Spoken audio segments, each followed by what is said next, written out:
สบายดีพี่น้องที่เคารพวันนี้เราจะไปเบิ่งโครงการก่อสร้างตึกที่สูงที่สุดในสปป.ลาว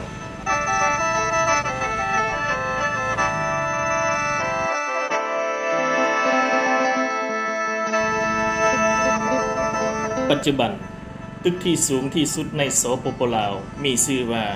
ราชวงศ์พลาซาซึ่งเป็นโรงแรมขนาดใหญ่โตมโหฬารสุดหรูและทั้งเป็นศูนย์การค้าขนาดใหญ่ที่สุดอีกแห่งหนึ่ง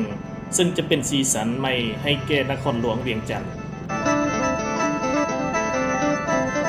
ยิ่งตามข่าวจาก MRG ออนไลน์ได้รายงานว่าโครงการราชวงศ์พลาซา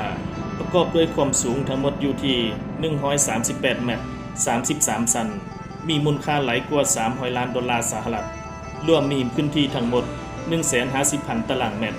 มีสถานที่ตั้งอยู่ในย่านหลักกิโลเมตรที่ 5 ถนนไกรสอนพรหมวิหารนครหลวงเวียงจันทน์โครงการดังกล่าวนี้ได้มีพิธีวางสีระลึกเริ่มการก่อสร้างมาตั้งแต่วันที่29เดือนกันยายนปี 2014 เป็นต้นมา โดยเป็นการร่วมทุนระหว่างกระทรวงป้องกันประเทศกับกลุ่มบริษัทพัฒนาอสังหาริมทรัพย์ที่มีชื่อเสียงจากมณฑลเสฉวนประเทศจีนซึ่งปัจจุบันคาดว่าโครงการได้มีความคืบหน้าไปแล้วหลายกว่า 79%